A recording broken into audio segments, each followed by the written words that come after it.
তো আল্লাহ বলেন ইন্নাকা কাদিফুন ইলা রাব্বিকা কাদহান ফামুলাকি, হে মানুষ তুমি তোমার রবের কাছে পৌঁছা পর্যন্ত কঠোর পরিশ্রম করতে হবে, তারপরে তুমি তোমার রবের সাক্ষাৎ পাবে। তার মানে এই দুনিয়াটা হচ্ছে পরিশ্রমের জায়গা প্রিয় ভাইরা। এখানে পরিশ্রম না করলে সফলতার দেখা মিলে না। বাঁচতে হলে, সারভাইভ করতে হলে, টিকে থাকতে হলে আপনাকে পরিশ্রম করতে হবে। এই পৃথিবীতে কেউ কাউকে জায়গা করে দেয় না, এখানে জায়গা করে নিতে হয়, ঠিক কিনা বলেন? আপনি যদি পরিশ্রম করেন, পরিশ্রমে যে ঘাম ঝরে শরীর থেকে, পরিশ্রমের ঘামে জন্ম নেয় সফলতার বীজ। আপনি যখন হাড় ভাঙা পরিশ্রম করবেন, এই পরিশ্রমে যে লোনা পানি বেরোবে, যে ঘাম বেরোবে, এই ঘামেই জন্ম নেয় সফলতার বীজ। এবং সফলতার কোনো শর্টকাট হয় না প্রিয় ভাইরা। অনেকে অল্পতে সফল হতে চায়, শর্টকাট খুঁজে, আসে না? নাই না, সফলতার জন্য আপনাকে লং কাটে যেতে হবে। ওখানে কোনো লিফট থাকে না, সিঁড়ি বেয়ে উঠতে হয়। অনেকে চায় যে সফলতার লিফটে উঠবো, সুইচ চাপবো, সাকসেসফুল ইন লাইফ। না, এত সহজ না, আপনাকে সিঁড়ি বেয়ে উঠতে হবে। তাহলে পরিশ্রমের কোনো বিকল্প নেই। এই দুনিয়াটা হচ্ছে পরিশ্রমের জায়গা, সংগ্রামের জায়গা। আপনি সফল হতে হলে আপনাকে পরিশ্রম করতে হবে, করতেই হবে। আর পরিশ্রমে কোনো লজ্জা নেই। আমি বিভিন্ন আমার আলোচনায় বলি, কাজে লজ্জা নেই। কিসে লজ্জা নেই? আওয়াজ করে বলুন সবাই। কাজে লজ্জা নেই। লজ্জা হচ্ছে অলসতায়, লজ্জা হচ্ছে হাত পাতায়, লজ্জা হচ্ছে অকর্মণ্যতায়। কাজে লজ্জা আছে? লজ্জা কিসে বলেন সবাই? লজ্জা হচ্ছে অলসতায়, অকর্মণ্যতায়। যারা কাজ না করে ফুটানি মারে, ওইটাতে লজ্জা। অনেকে আছে ফুটানি মারে, আছে না? নাই, কাজ করে না, সব ফুটানি। এই ফুটানিতে লজ্জা, কিন্তু পরিশ্রমে কোনো লজ্জা নেই। এজন্য আল্লাহ তাআলা বললেন ইয়া আইয়ুহাল ইনসান ইন্নাকা কাদিহুন ইলা রাব্বিকা কাদহান ফামুলাকি, হে মানুষ তোমার রবের কাছে পৌঁছা পর্যন্ত তোমাকে পরিশ্রম করতে হবে। হাড় ভাঙা পরিশ্রম করে আমার কাছে আসতে হবে, তবেই সফলতা মিলবে। অন্য আয়াতে আল্লাহ তাআলা বলছেন লাকাদ খালাকনাল ইনসানা ফি কাবাদ, নিশ্চয়ই মানুষকে আমি কষ্ট এবং পরিশ্রম নির্ভর করে তৈরি করেছি। এই পৃথিবীতে টিকে থাকতে হলে তাকে পরিশ্রম করতে হয়, কষ্ট করতে হয়। এবং দুনিয়ার এই সাইকেলটা যদি দেখেন, দিন এবং রাতের যে সাইকেল, রাতকে আল্লাহ বানিয়েছেন ঘুমের জন্য, রেস্ট নেওয়ার জন্য, বিশ্রামের জন্য। আর দিনকে আল্লাহ বানিয়েছেন কর্মচঞ্চল করে, কাজের জন্য। দিনের মধ্যে কর্মস্পৃহা আছে। আল্লাহ তাআলা সূরা নাবাতে বলছেন ওয়াজআলনান নাহারা মাআশা, আমি দিনকে বানিয়েছি কর্মচঞ্চল। দিনে আপনি কাজ করবেন, হাড় ভাঙা পরিশ্রম করবেন, তবেই সফলতা ধরা দিবে, ঠিক কিনা বলেন? তাহলে প্রথমে আমরা জানলাম এই পৃথিবীতে পরিশ্রম করতেই হবে, পরিশ্রমের কোনো বিকল্প নেই। সফল হতে চাইলে কি করতে হবে? আওয়াজ করে বলবেন, কি করতে হবে? এবং ইসলাম এই পরিশ্রমকে উৎসাহিত করে, পরিশ্রমের মাধ্যমে যে ইনকাম, এটাকে উৎসাহিত করে। বিষ্ণু ঈসা ইসলাম বলেন মা আকালা আহাদুন তাআমান কাত্তু খায়রান আইয়াকুলা মিন আমালি ইয়াদাই, মানুষ পরিশ্রম করে তার দুই হাত দিয়ে উপার্জন করে যে জীবিকা নির্বাহ করে, এর চেয়ে শ্রেষ্ঠ জীবিকা পৃথিবীতে আর নেই। আল্লাহু আকবার। আপনারা যারা কষ্ট করে ঘাম ঝরিয়ে উপার্জন করেন, এই পৃথিবীতে এর চেয়ে শ্রেষ্ঠ উপার্জন আর হতে পারে? পরিশ্রম করে ঘাম ঝরিয়ে আপনি যে রিজিক এর বন্দোবস্ত আপনার হয়, এই খাবারের চেয়ে শ্রেষ্ঠ খাবার পৃথিবীতে হতে পারে? এরপর বিষ্ণু ঈসা ইসলাম বললেন ওয়া ইন্না নাবিয়াল্লাহি দাউদ আলাইহিস সালাম কানা ইয়াকুলু মিন আমালি ইয়াদি, আল্লাহর নবী দাউদ আলাইহিস সালাম তিনি নিজ হাতের উপার্জন থেকে খেতেন। সুবহানাল্লাহি ওয়া বিহামদি। তিনি আর্মার বানাতেন, যুদ্ধাস্ত্র। তিনি বর্ম বানাতেন, নিজ হাতে বর্ম বানিয়ে, যুদ্ধাস্ত্র বানিয়ে বিক্রি করে সেটা দিয়ে জীবিকা নির্বাহ করতেন। আল্লাহু আকবার। তাহলে পরিশ্রমের কোনো বিকল্প নেই। শ্রমের মাধ্যমে যে উপার্জন, এটা শ্রেষ্ঠ উপার্জন। তাই শ্রমজীবী যারা আছেন, মনক্ষুণ্ণ হবেন না, মন ছোট করবেন না। You are the superhero, you are the superhero, you are the remittance fighter of our country. এজন্য রাস্তা দিয়ে যখন হাঁটবেন, বুক ফুলিয়ে হাঁটবেন, আর বস্তা ভরে টাকা নিয়ে দেশে ফিরবেন, ঠিক কিনা বলেন? বুক ফুলিয়ে হাঁটতে হবে। এজন্য আমি আমার প্রিয় মাতৃভূমি বাংলাদেশের গভর্নমেন্টকে অনুরোধ করবো, আমাদের শ্রমজীবী ভাইদের যাতে সুবিধা হয়, এই ব্যবস্থা আপনাদের করতে হবে। বিনীত অনুরোধ রাখবো। শ্রম মন্ত্রণালয়ে যারা দায়িত্বে আছেন, স্পেশালি তাদেরকে রিকোয়েস্ট করবো, আমাদের শ্রমজীবী ভাইদের যেন কোনো কষ্ট না হয়, কারণ তাদের পাঠানো রেমিটেন্সে সচল থাকে আমার দেশের অর্থনীতির চাকা। তারা ভালো থাকলে ভালো থাকবে বাংলাদেশ। ভেরি সিম্পল, ঠিক কিনা বলেন? আমার যে ভাইটা পরিচ্ছন্নতা কর্মী, রাস্তা ক্লিন করে, এয়ারপোর্টে ওয়াশরুম ক্লিন করে, একজন পরিচ্ছন্নতা কর্মী তারও 20 থেকে 30 হাজার টাকা বাংলাদেশে ঢুকে প্রতি মাসে। আপনি চিন্তা করতে পারেন? হ্যাঁ, 6টা মাস যদি রেমিটেন্স বন্ধ হয়, শ্রীলঙ্কার চেয়েও খারাপ অবস্থায় বাংলাদেশে চলে যাবে। Just only 6 months. ভয়ঙ্কর অবস্থা হবে বাংলাদেশে। এটা আল্লাহর পক্ষ থেকে একটা স্পেশাল রাহমা, মার্সি অ্যান্ড ব্লেসিংস, যা আমাদের রিজিকের তাগিদায় সারা বিশ্বে যে কাজ করতে হয়, আমরা কাজ করি আর দেশে টাকা পাঠাই, আর সচল থাকে আমার দেশের অর্থনীতির চাকা। আলহামদুলিল্লাহ পড়েন। সো বাংলাদেশের গভর্নমেন্টকে আমি বিনীত অনুরোধ জানাবো, শ্রম মন্ত্রণালয়কে অনুরোধ জানাবো, এয়ারপোর্ট অথরিটিকে অনুরোধ জানাবো, আমার শ্রমজীবী ভাইদের সাথে ভালো আচরণ করুন, তাদের সাথে কোঅপারেট করুন। বিশেষ করে যতগুলো দূতাবাস আছে সারা বিশ্বে, বাংলাদেশের যে মিশনগুলো, দূতাবাসগুলো, আমার শ্রমজীবী ভাইদের যে কোনো কাজকে অগ্রাধিকার ভিত্তিতে আপনারা সার্ভিস দিন। এটা দিতেই হবে, ঠিক কিনা বলেন? তারা ভালো থাকলে ভালো থাকবে বাংলাদেশ। তো এই জন্য শ্রমের কোনো বিকল্প নাই। নিজ হাতে উপার্জিত অর্থ, নিজ হাতে উপার্জিত কামাই, এটা শ্রেষ্ঠ কামাই। তো আলহামদুলিল্লাহ আজকের অডিয়েন্সের মধ্যে শ্রমজীবী ভাইয়েরা বেশি। আলহামদুলিল্লাহ পড়েন। এটা আমাদের সৌভাগ্য। এই যে বাংলাদেশে এখন চাকরি নাই, চাকরির বাজার মন্দা, মাস্টার্স পাস করে বেকার টোটো কোম্পানির ম্যানেজার, এরকম আছে না নাই? তার বিপরীতে আল্লাহ তাআলা আপনাদের মালয়েশিয়া নিয়ে আসছে। প্রতি মাসে আপনি টাকা পাঠান, আলহামদুলিল্লাহ। আপনি বাংলাদেশের যে উন্নয়ন, বাংলাদেশের যে ডেভেলপমেন্ট, এই যে স্মার্ট বাংলাদেশ বলে বলে মন্ত্রীরা মুখে ফেনা তুলে ফেলে, এটার গর্বিত অংশীদার আপনি, ঠিক কিনা বলেন? আপনি গর্বিত অংশীদার। You are the contributor, you are the real contributor. আপনার অবদানে বাংলাদেশ আজকে সচল, আলহামদুলিল্লাহ। সো মন ছোট করার কোনো সুযোগ নেই। নিজ হাতে উপার্জিত কামাই, এটা পৃথিবীর শ্রেষ্ঠ কামাই, আলহামদুলিল্লাহ। পরিশ্রমের মাধ্যমে যে উপার্জন, এটাকে ইসলাম আমাদেরকে উৎসাহিত করে। শুধু নামাজ, রোজা, জিকির এগুলো নিয়ে ইসলাম আমাদেরকে পড়ে থাকতে বলেনি। কোরআনিক অর্ডার হচ্ছে আপনার নামাজ শেষ, আপনি বেরিয়ে পড়বেন, কাজে বেরিয়ে যাবেন। ফাইদা কুদিয়াতিস সালাতু ফান্তাশিরু ফিল আরদি ওয়াবতাগু মিন ফাদলিল্লাহ। বিধানটা কার বলুন? আওয়াজ করে বলুন, বিধানটা কার? এটা কোরআনিক ভার্ডিক্ট, কোরআনের বিধান। নামাজ শেষ, গোল হয়ে বসে জিকির করতে বলা নাই আল্লাহ। আল্লাহ বলেছে ফান্তাশিরু ফিল আরদ ওয়াবতাগু মিন ফাদলিল্লাহ। জমিনে ছড়িয়ে পড়ো, আল্লাহর রিজিক তালাশ করো। নামাজ শেষ, বেরিয়ে যাবে। কৃষক চলে যাবে মাঠে, শ্রমজীবী চলে যাবে ফ্যাক্টরিতে, শিক্ষকরা চলে যাবে তাদের শিক্ষা প্রতিষ্ঠানে, কর্পোরেট ওয়ার্ল্ডের লোকেরা চলে যাবে তাদের প্রতিষ্ঠানে। ডেভেলপমেন্ট করতে হবে, সিভিলাইজেশন করতে হবে। নামাজের পরে গোল হয়ে বসে থাকা চলবে না। কি ব্যালেন্স দেখেছেন ইসলাম? আজান হয়েছে তো মসজিদে আসো, নামাজ শেষ বেরিয়ে পড়ো, আলহামদুলিল্লাহ। কি ভারসাম্যপূর্ণ ইসলাম। ফাইদা কুদিয়াতিস সালাতু ফান্তাশিরু ফিল আরদ। যখন সালাত শেষ, জমিনে ছড়িয়ে পড়ো, আল্লাহ রিজিক অন্বেষণ করো। তাহলে শুধু নামাজ রোজার মধ্যে ইসলাম নয়, আপনাকে কর্মঠ হইতে হবে, পরিশ্রম করতে হবে, হাড় ভাঙা পরিশ্রম। বিশ্বনবী সাল্লাল্লাহু আলাইহি ওয়াসাল্লাম অত্যন্ত পরিশ্রমী ছিলেন। He started his first career as a shepherd. সুবহানাল্লাহ। ওনার প্রথম ক্যারিয়ার উনি রাখাল হিসেবে শুরু করেছেন। রাখালরা যে কাজ করে, অর্থাৎ মরুভূমিতে ভেড়া, মহিষ, ভেড়া, ছাগল, তারপর বকরি, দুম্বা, এই চরানোর কাজগুলো দিয়ে বিষ্ণু ইসলাম তার ক্যারিয়ার শুরু করেছেন as a shepherd. Vishnu Islam বলেন, সেই বুখারীর বর্ণনা, মা বাআসাল্লাহু নাবিয়্যান ইল্লা রাআল গানাম। আল্লাহ তাআলা এই পৃথিবীতে এমন কোন নবী পাঠায় নাই যে নবীরা ছাগল চড়ায় নাই।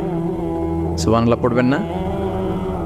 সাহাবারা বললেন, ওয়া আনতা ইয়া রাসূলুল্লাহ, হে আল্লাহর নবী, আপনিও ছাগল চড়িয়েছেন? বিষ্ণু ইসলাম বললেন, নাআম, আমিও ছাগল চড়িয়েছি।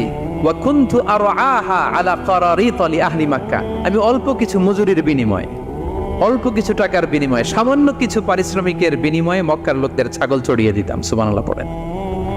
ছাগল হচ্ছে খুব টেরা প্রাণী, ডানে টানলে বায়ে যায়, বায়ে টানলে ডানে যায়। তাদেরকে একসাথে করা এজ এ শেফার্ড, এটা মরুভূমিতে খুব কষ্টের কাজ।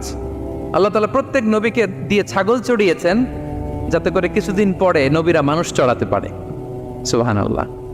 আল্লাহ বুঝাতে চাইলেন, এখন ছাগল চড়াও, এদের উপর যদি কন্ট্রোল নিতে পারো তাহলে মানব জাতির উপর কন্ট্রোল নিতে পারবো। আল্লাহু আকবার। এজন্য প্রত্যেকটা নবীকে দিয়ে, সহিহ বুখারীর বর্ণনা, মা বাআসাল্লাহু নাবিয়্যান ইল্লা রাআল গানাম। আল্লাহ পৃথিবীতে এমন কোন নবী পাঠায় নাই যেই নবীকে দিয়ে আল্লাহ ছাগল চড়ায় নাই। তো বিষ্ণু ইসলাম ছাগল চড়িয়েছেন, অত্যন্ত সুঠাম দেহে ছিলেন, কর্মঠ ছিলেন। তার মানে বিষ্ণু ইসলামও পরিশ্রম করে উপার্জন করেছেন, ঠিক কিনা? ছাগল চড়াতেন, তার বিনিময়ে সামান্য কিছু পারিশ্রমিক নিতেন, মজুরি নিতেন, এতে লজ্জা নাই। এজন্য এই কথা দিয়ে শুরু করেছে যে কাজে লজ্জা নেই। এই তো বিষ্ণু ইসলামের ক্যারিয়ার গেল। আমরা যদি সাহাবাদের জীবনী দেখি, ওনারাও পরিশ্রমী ছিলেন। কেউ খেজুর বাগানে কাজ করতেন, কেউ কৃষি কাজ করতেন, কেউ বাজারে ব্যবসা করতেন, কেউ বসে থাকেন নাই। হাড় ভাঙ্গা পরিশ্রম করেছেন প্রত্যেকটা সাহাবা। তারা আমাদের মডেল, তারা আমাদের সুপার হিরো, তারা আমাদের আইকন, ঠিক কিনা? নবীরা আমাদের মডেল, সাহাবারা আমাদের মডেল। বিষ্ণু ইসলামও কর্মঠ ছিলেন, ওনার সাহাবার অত্যন্ত কর্মঠ ছিল। কেউ বসে থাকতেন না, পরিশ্রম করতেন, হাড় ভাঙ্গা পরিশ্রম করতেন, উপার্জন করতেন। তারা আমাদের জন্য প্রেরণার বাতিঘর। অনেক সাহাবাদের বায়োগ্রাফি থেকে আপনাদেরকে ঘটনা শেয়ার করা যাবে। আমি একজন সাহাবার জীবনী শোনাবো আপনাদেরকে। আব্দুর রহমান ইবনে আউফ রাদিয়াল্লাহু তাআলা আনহু। 10 জন জান্নাতের, দুনিয়াতে বসে যে 10 জন সাহাবা জান্নাতের সুসংবাদ পেয়েছেন, তাদের মধ্যে একজন, আলহামদুলিল্লাহ বলেন। আব্দুর রহমান ইবনে আউফ রাদিয়াল্লাহু তাআলা আনহু প্রথম 8 জন মক্কায় যারা কালিমা পড়ে মুসলমান হয়েছে তাদের একজন। তার স্ট্যাটাসটা আগে জেনে নেন। তো তিনি যখন মক্কা থেকে হিজরত করে মদিনায় গেলেন, মনে রাখবেন মক্কা থেকে যে সাহাবারা বাড়ি ঘর ছেড়ে হিজরত করেছে তাদেরকে বলে মহাজির, মানে হিজরতকারী সাহাবা। আর মদিনাতে যে সমস্ত সাহাবারা তাদেরকে রিসিভ করেছেন তাদেরকে বলে আল আনসার, মানে সাহায্যকারী সাহাবা। তো যারাই হিজরত করে মক্কা থেকে মদিনায় যেত, বিষ্ণু ইসলাম মদিনার কোন সাহাবীর সাথে তার ভাই পাতিয়ে দিতেন, আল মুআখাত, ব্রাদারহুড করে দিতেন, দায়িত্ব দিতেন যে তুমি এই সাহাবীকে দেখবে। তো আব্দুর রহমান ইবনে আউফ রাদিয়াল্লাহু তাআলা আনহু যখন হিজরত করে গেলেন, তার দেখভাল করার জন্য যে সাহাবীর দায়িত্ব পড়ল তার নাম হচ্ছে সাআদ ইবনে রাবি', আনসারী সাহাবী রাদিয়াল্লাহু তাআলা আনহু। বিষ্ণু বললেন, সাআদ, আব্দুর রহমান ইবনে আউফ তোমার ভাই, ভাই বানিয়ে দিলেন। কি বানিয়ে দিলেন? তুমি তাকে টেক কেয়ার করবে, সে হবে তোমার মেহমান। সুবহানাল্লাহ। সাআদ ইবনে রাবি' রাদিয়াল্লাহু তাআলা আনহু তিনি আব্দুর রহমান ইবনে আউফকে ডেকে নিয়ে গেলেন, ঘরে নিয়ে গেলেন মেহমানকে, এবং বললেন, ইয়া সাআদ ইন্নী আকসারুল আনসারি মালান। হে সাআদ, তুমি চিন্তা করো না, তুমি মনে করো না যে তোমার ভরণ পোষণ দিতে আমার কষ্ট হবে। আমি মদিনার সবচাইতে বড় বিজনেস ম্যাগনেট, সবচাইতে বড় বিজনেস ম্যাগনেট আমি।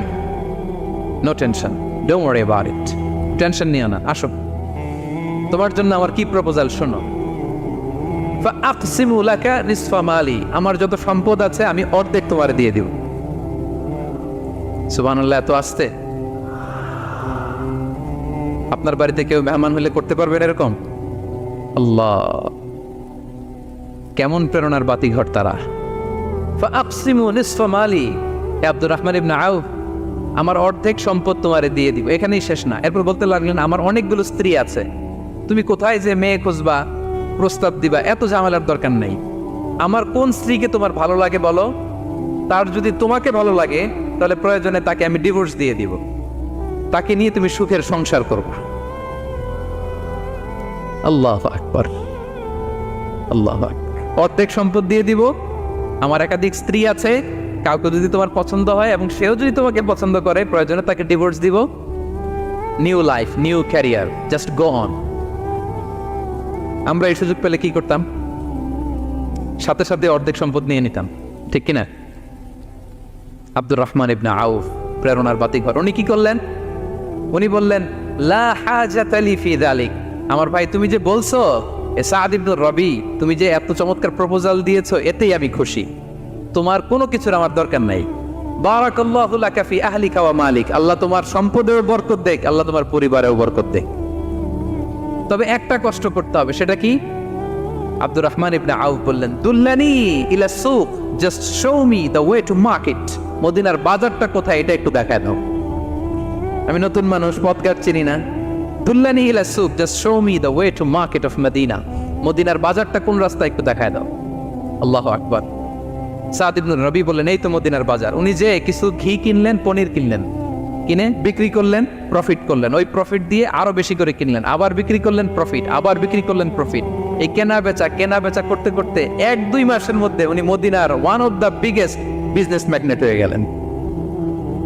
আল্লাহু আকবার। কি হাড় ভাঙ্গা পরিশ্রমী না তারা করেছেন।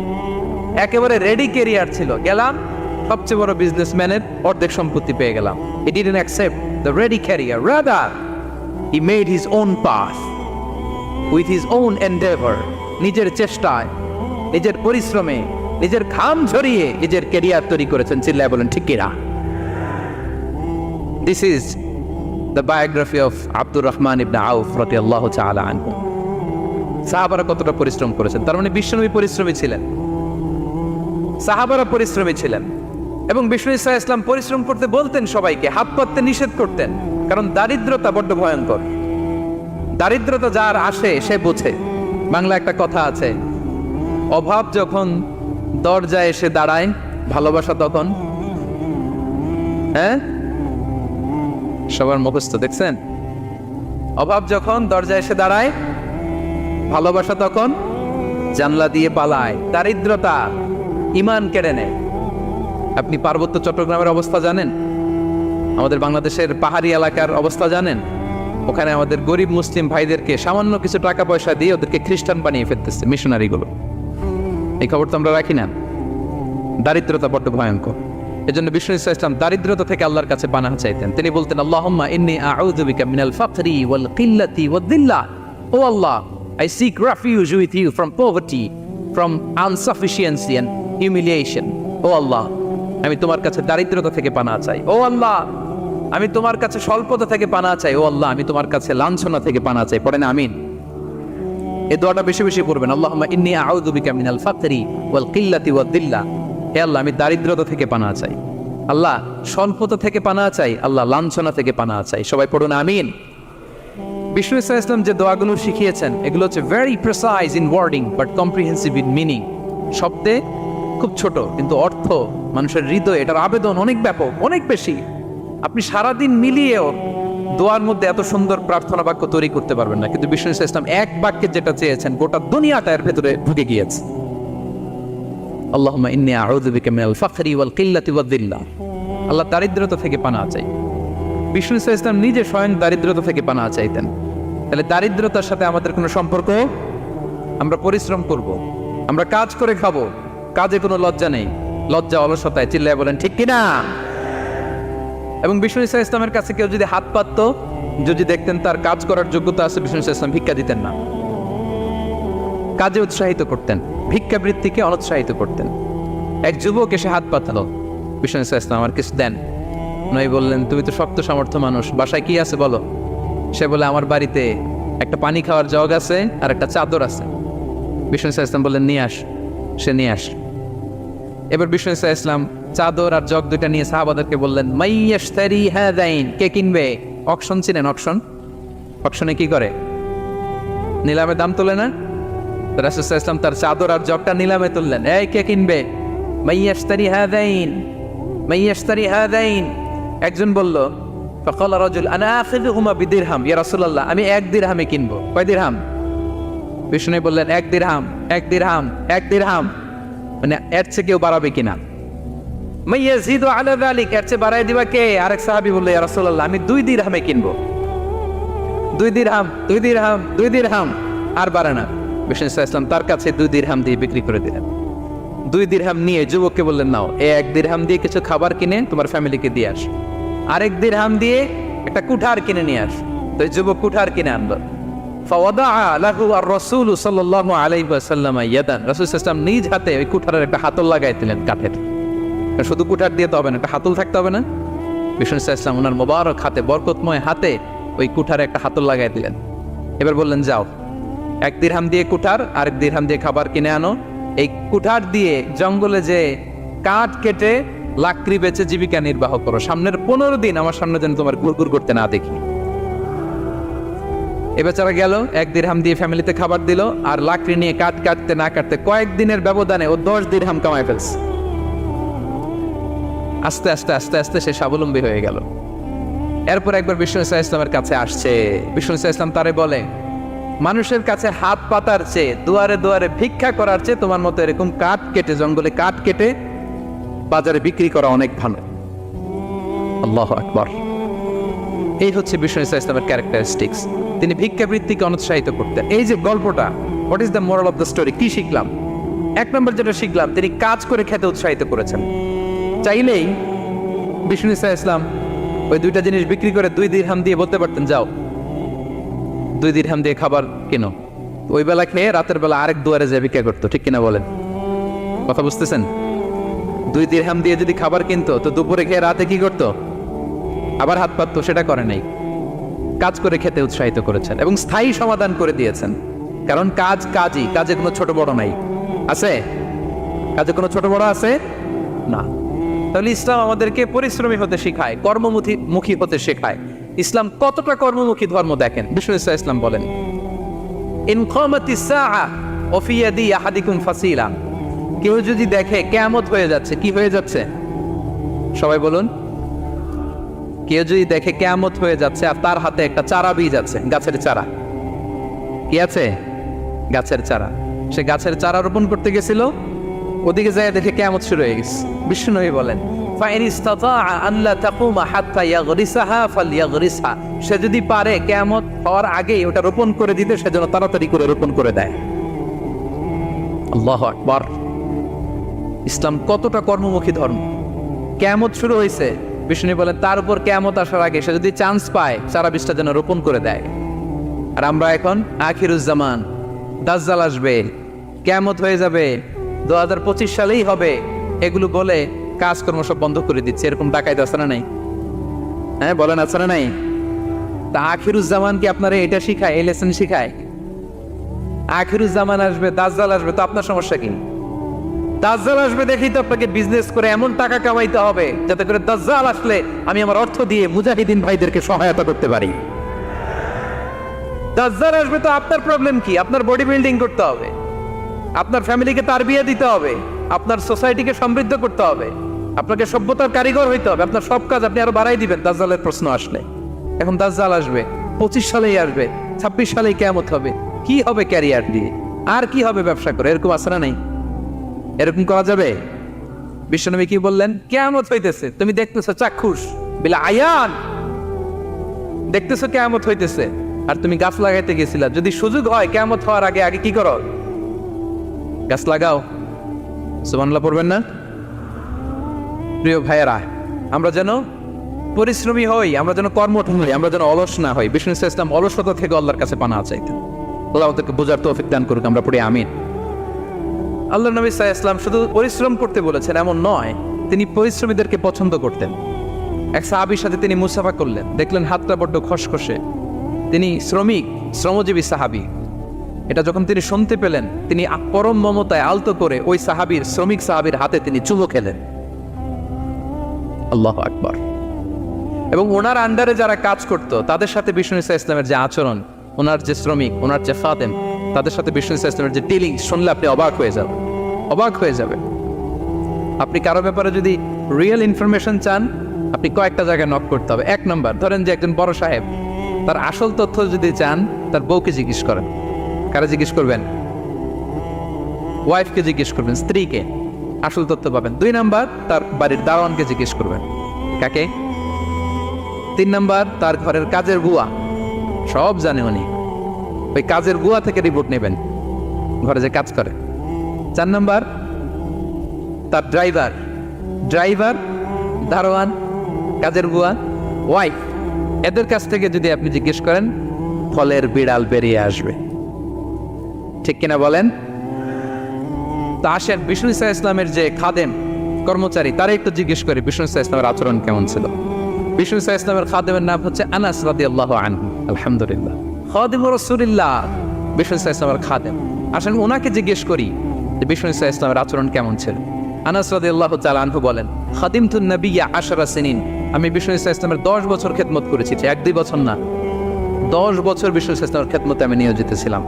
ফামা ক্বালা লি লিমা সানা'তা ওয়ালা লিমা লা সানা'তা, 10 বছরের মধ্যে একদিনও কখনো বলে না, এ আনাস এটা কেন করলা, এ আনাস এমনটা কেন হলো, এটা কেন করলা না, একদিনের জন্য বলে নাই। কেন এটা করছো, কেন এটা করো নাই, এরকম কোনো প্রশ্ন আমাকে কোনোদিন করে নাই। সুবহানাল্লাহ। আনাস রাদিয়াল্লাহু তাআলা কি ভুল করেন নাই? করছেন।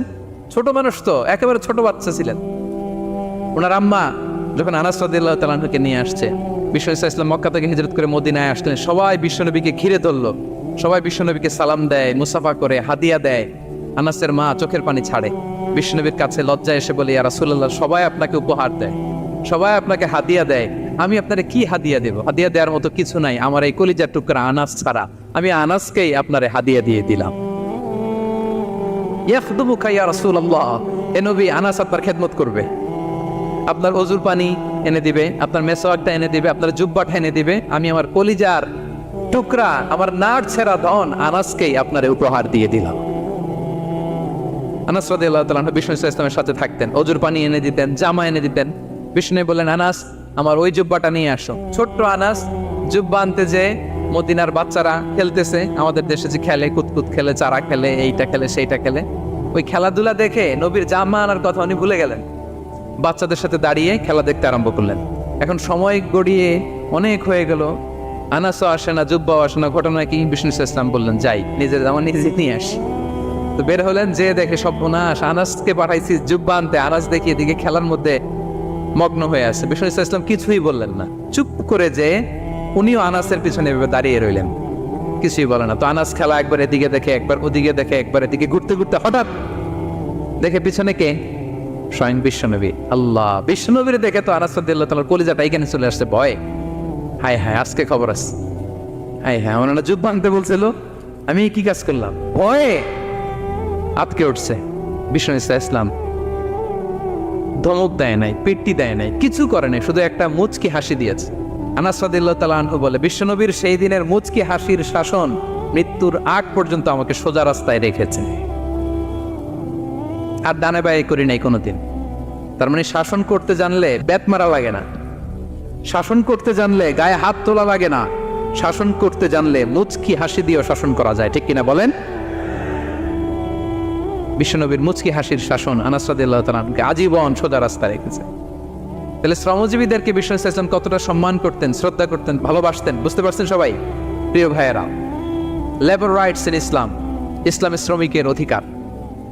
শ্রমিকদেরকে ইসলাম কমপক্ষে 7টা অধিকার দিয়েছে। কয়টা? 1 নাম্বার, ইসলাম একজন শ্রমিককে প্রথম যে অধিকারটা দিয়েছে সেটা হচ্ছে কাজ শেষে, শ্রম শেষে তার পারিশ্রমিকের অধিকার, মজুরি পাওয়ার অধিকার, কাজ শেষে বেতন পাওয়ার অধিকার। কাজ করেছেন তো আপনি বেতন পাবেন, এটা আপনার অধিকার। বেতন বা পারিশ্রমিক এটা একটা কর্মজীবীর অধিকার। আপনার কোম্পানির মালিক যে আপনার বেতন দেয়, এটা কি দয়া করে? করুণা। তো এটা যদি করুণা হয়, সে যে আপনার কাজ করে দেয়, এটাও তো করুণা, এটা তো আর বড় করুণা। কি বলেন? আপনি যে স্যালারি পে করেন, এটা যদি করুণা হয়, সে যে পরিশ্রম করে, সে তো আরো বড় করুণা করে আপনারে, তার কারণে তো আপনার কোম্পানি টিকে আছে, ঠিক কিনা বলেন? তাহলে এটা করুণা নয়, এটা শ্রমিকের অধিকার। এবং বিষ্ণু ঈসা ইসলামের সেই ঐতিহাসিক বাণী, তিনি বলেছেন, আতুল আজীর আজরাহু ক্বাবলা আন ইয়াজিফা আরাফু, ঘাম শুকিয়ে যাওয়ার আগে শ্রমিককে তার পারিশ্রমিক বুঝিয়ে দাও। সুবহানাল্লাহ, বিশ্বনবীর ঐতিহাসিক বাণী। এখন জাতিসংঘ আমাদেরকে শিখায় যে শ্রমিকের মজুরি দিতে হবে, অন টাইমে দিতে হবে, স্যালারি দিতে হবে, এই করতে হবে, সেই করতে হবে। মানবাধিকারের কর্মীরা আমাদেরকে শিখায়, তারা শিখানোর 1500 বছর আগে বিষ্ণু ঈসা ইসলামের ঐতিহাসিক বাণী, তিনি বলেছেন, আতুল আজীরা আজরাহু ক্বাবলা আন ইয়াজিফা আরাফু, শ্রমিকের ঘাম শুকাবার আগে তার মজুরি পেমেন্ট করে দাও। সুবহানাল্লাহ। ঘাম শুকিয়ে যাওয়ার আগে মানে অন টাইম, দ্রুততম সময়ে শ্রমিককে তার মজুরি দিয়ে দাও, তার বেতন দিয়ে দাও। যারা শ্রমিককে তার পারিশ্রমিক অন টাইমে দেয় না, স্যালারি অন টাইমে পে করে না, টালবাহানা করে, গরিমসি করে, তাদের ব্যাপারে বিষ্ণু ঈসা ইসলাম কি বলেন? বিষ্ণুই বলেন, 3 শ্রেণীর ব্যক্তি, সালাসাতুন আনা খাসমুহুম ইয়াউমাল কিয়ামা, 3 শ্রেণীর ব্যক্তির বিরুদ্ধে আমি বিশ্বনবী কিয়ামতের দিন আল্লাহর কাঠগড়ায় মামলা দায়ের করব। আমি বিশ্বনবী 3 শ্রেণীর ব্যক্তির বিরুদ্ধে আমি বিশ্বনবী আল্লাহর সুপ্রিম কোর্টের কাঠগড়ায় মামলা দায়ের করব। এর মধ্যে 1 শ্রেণীর ব্যক্তি হচ্ছে রাজুলুন ইস্তাআজারা আজীরান ফাস্তাওফা মিনহু ওয়া লাম ইউতিহি আজরা, কোন ব্যক্তি যে শ্রমিক নিয়োগ দেওয়ার পরে তার কাছ থেকে কাজ বুঝে নিয়েছে কিন্তু তাকে তার প্রাপ্য বুঝিয়ে দেয়নি। এরকম ডাকাত আমাদের সমাজে আছে না নাই?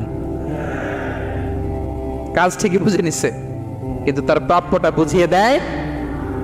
বিশ্বনবী বলেন, তার বিরুদ্ধে আমি মামলা দায়ের করব। প্রিয় ভাইরা, বুঝে থাকলে উত্তর দেন। বিশ্বনবী যার বিরুদ্ধে মামলা দায়ের করবে তার জান্নাত তো একেবারে ডাইরেক্ট, তাই না? হ্যাঁ, সুন্দর বলছে একজন, তার কোনো জামিন নাই, ঠিক কিনা বলেন? বিশ্বনবী যার বিরুদ্ধে মামলা দায়ের করেছে তার জান্নাতে যাওয়া তো দূর কি বাত, সে জান্নাতের ঘ্রাণও তার নাকে ঢুকবে না, চিল্লায় বলেন ঠিক কিনা? এজন্য খবরদার, শ্রমিককে তার শ্রম নেয়ার পরে তার পারিশ্রমিক দিয়ে দেন, তার ঘাম শুকিয়ে যাওয়ার আগে, মানে অন টাইম। এটা নিয়ে কোনো টাল বাহানা করা যাবে, তাহলে বিশ্বনবী তার বিরুদ্ধে মামলা দায়ের করবে। তার মানে 1 নম্বর অধিকার বুঝে পেয়েছেন? আপনি যে কাজ করেন, কাজের বিনিময়ে যে পারিশ্রমিক পান, যে স্যালারি পান, এটা আপনার অধিকার। এটা করুণা নয়, এটা অনুকম্প নয়, এটা কোনো দয়া নয়, ইটস ইউর রাইট, এটা আপনার অধিকার। আওয়াজ করে বলুন তো, গলা ফুলিয়ে, এটা আপনার কি? 2 নম্বর, একটা শ্রমিককে ইসলাম যে অধিকার দেয় সেটা হচ্ছে চুক্তি মাফিক সকল সুযোগ সুবিধা প্রাপ্তির অধিকার। অর্থাৎ একজন এমপ্লয়ার যখন তার এমপ্লয়িকে নিয়োগ করে, একটা এমপ্লয়মেন্ট কন্ট্রাক্ট থাকে না? এমপ্লয়মেন্ট কন্ট্রাক্ট বুঝেন তো? একটা চুক্তিপত্র থাকে, এখানে ফিক্স করা থাকে ওয়ার্কিং আওয়ার্স, কয় ঘন্টা আপনি কাজ করবেন, আপনার জব স্পেসিফিকেশন, কি করবেন কি করবেন না, আপনার স্যালারির ব্যাপারে থাকে, কত স্যালারি দিবে, কখন দিবে, আবার আপনি ওভার টাইম করলে এক্সট্রা পে করবে, আপনি রেগুলার কাজ করলে ঘন্টায় per hour 20 ringgit, overtime করলে 40 রিঙ্গিট। তারপর আপনি কখন ব্রেক নেবেন, একটা ব্রেক থাকে না যে এই টাইমে একটা ব্রেক দিতে হবে, এগুলো মিউচুয়াল আন্ডারস্ট্যান্ডিংয়ে এমপ্লয়মেন্ট কন্ট্রাক্টে থাকে। আপনি হলিডে কখন করবেন, ছুটি থাকতে হবে, টানা 7 দিন কাজ করানো যাবে বলেন? না, আন্তর্জাতিকভাবে এটা নিষিদ্ধ। টানা 7 দিন কোনো কাজ নাই, 1 দিন তার হলিডে থাকতে হবে, তার অ্যানুয়াল লিভ থাকতে হবে। Right to rest and leisure, বিশ্রামের একটা সময় লাগবে। এই যে 1 মে আন্তর্জাতিক শ্রমিক দিবস, এটা শুরু হয়েছে কিভাবে? ইউনাইটেড স্টেটস অফ আমেরিকার শিকাগোতে 1986 সালে এই কাজের বিরুদ্ধেই তারা আন্দোলন করেছিল। টানা 7 দিন তাদেরকে দিয়ে গাদার মতো খাটুনি খাটাতো, দাসের মতো তাদের সাথে আচরণ করা হতো। তারা আন্দোলন শুরু করেছিল, 8 জনকে গুলি করে নিহত করা হয়েছিল। সেখান থেকে এই মে দিবস। কিন্তু বিশ্ব ইসলাম 1500 বছর আগে এই শ্রমিকদের অধিকারের ব্যাপারে সোচ্চার ছিলেন, আলহামদুলিল্লাহ বলেন। তাহলে right to rest and leisure, UDHR, universal declaration for human rights, এগুলো সব নির্ধারিত আছে। তার মানে একজন শ্রমিকের 2 নম্বর অধিকার হচ্ছে চুক্তি অনুযায়ী সকল সুযোগ সুবিধা প্রাপ্তির অধিকার। আপনার চুক্তি করছেন, আপনি এটা এটা দিবেন, কিন্তু কাজের পরে আপনি ফ্যাসিলিটি দিচ্ছেন না, এটা করা যাবে বলেন? করা যাবে? আল্লাহর কোরআন কি বলছে শুনুন। আল্লাহর কোরআন বলে, ইয়া আইয়ুহাল্লাযীনা আমানু আউফু বিল উকুদ, O you who believe fulfil your contract, ও বিশ্বাসীরা তোমরা তোমাদের চুক্তি পূর্ণ করো। ওয়া আউফু বিল আহদি ইন্নাল আহদা কানা মাসউলা, তোমরা যে কমিটমেন্ট করেছো, যে কন্ট্রাক্ট করেছো, এই চুক্তি তোমরা পূর্ণ করো। তা না হলে কিয়ামতের কঠিন ময়দানে এই চুক্তির ব্যাপারে, কন্ট্রাক্টের ব্যাপারে, এই এগ্রিমেন্টের ব্যাপারে আপনারা জিজ্ঞেস করবে কে? তাহলে যা চুক্তি করেছেন সুযোগ সুবিধা, তাই আপনাকে দিতে হবে। মালিক ভাইয়েরা মনে থাকবে তো নাকি? এগ্রিমেন্টে যা যা বলেছেন, যা যা লিখে সিগনেচার করেছেন, তাই আপনাকে দিতে হবে। আদেশটা কার? সবাই বলুন। আপনি মন চাইলে হায়ার করবেন, এরপরের দিন ফায়ার করবেন, এরকম করা যাবে? হ্যাঁ, চাইলে হায়ার ফায়ার, মন যা চায় তা করবেন, এটা করা চলবে না। তাহলে 2টা অধিকার গেল। 3 নম্বর, একজন শ্রমিককে ইসলাম যে অধিকার দিয়েছে সেটা হচ্ছে সুন্দর আচরণ পাবার অধিকার। তিনি আপনার ফ্যাক্টরির ওয়ার্কার, আপনার স্টাফ, এজন্য যা মনে হচ্ছে তা আচরণ করবেন, দাসের মতো আচরণ করবেন। এটা করা যাবে? আওয়াজ করে বলেন, করা যাবে? বিষ্ণু ইসলাম ইন্তেকালের আগে পুরা উম্মাকে 2টা বিষয় ওসিয়ত করেছেন। আওয়াজ করে বলুন তো কয়টা? 1 নম্বর হচ্ছে নামাজ। 1 নম্বর কি? আসসালাত। আসসালাত, রুহু বের হওয়ার আগে, ইন্তেকালের আগে বিষ্ণু বলেন আসসালাত, সালাত, নামাজ, নামাজ। উম্মতেরা নামাজের ব্যাপারে সতর্ক হও। 2 নম্বর তিনি বলেছেন ওয়ামা মালাকাত আইমানুকুম, তোমাদের অধীনস্থ যারা আছে তাদের ব্যাপারে সচেষ্ট হও, তাদের প্রতি সদয় হও, তাদের সাথে খারাপ আচরণ করো না। এটা কখন বলছেন? জুমার খুতবার সময়, সাহাবীদের সাথে গল্প করার সময়, বিবিদের সাথে আলোচনার সময়। কখন? Just right before his death. এখনই রুহু বেরোবে, ইন্তেকালের আগে তিনি বলেছেন উম্মতেরা আসসালাত, নামাজ, উম্মতেরা ওমা মালাকাত আইমানুকুম, তোমাদের কর্মচারীদের সাথে খারাপ আচরণ করো না। তাহলে 3 নম্বর হচ্ছে শ্রমিকদের সুন্দর আচরণ পাবার অধিকার, তাদের সাথে খারাপ আচরণ করা যাবে না। বিষ্ণু ইসলাম শ্রমিকদের রাইটস, অধিকারের ব্যাপারে এতটা সোচ্চার ছিলেন, বিদায় হজের মতো, বিদায় হজের যে বাণী, যে ভাষণ, এই ঐতিহাসিক ভাষণেও বাদ যায়নি শ্রমজীবীদের কথা। সুবহানাল্লাহ পড়েন। বিদায় হজের ভাষণে বিষ্ণু বলেছেন, আরিকাকুন আরিকাকুন আতইমুহুম মিম্মা তাকুলুন ওয়াকসুহুম মিম্মা তালবাসুন, খবরদার ও আমার উম্মতেরা, এই ভাষণের পরে আর বড় কোনো ভাষণ আমার পক্ষ থেকে তোমরা পাবে না। তোমাদের কর্মজীবী, তোমাদের শ্রমিক, তোমাদের ওয়ার্কার, তোমাদের স্টাফদের ব্যাপারে সাবধান থাকো। তোমরা যা খাবে তাদেরও তা খাওয়াবে, তোমরা যা পড়বে তাদেরও তা পড়তে দিবে, তাদের প্রতি তোমরা সদয় হবে। বিদায় হজের বাণী তো বিষ্ণু ইসলাম আপনাদের কথা বলে নাই, আলহামদুলিল্লাহ পড়েন। কি রহমতের নবী ছিলেন, কি মায়ার নবী ছিলেন, শ্রমজীবীদের কি বিষ্ণু ইসলাম এতটা ভালোবাসতেন। তাহলে 3 নম্বর যে অধিকার ইসলাম একজন শ্রমিককে দেয় সেটা হচ্ছে সুন্দর আচরণ পাওয়ার অধিকার। দেখবেন যে মালিক বা যে এমপ্লয়ার ভালো আচরণ করে সব শ্রমিককে তাকে ভালোবাসে, তার জন্য দোয়া করে।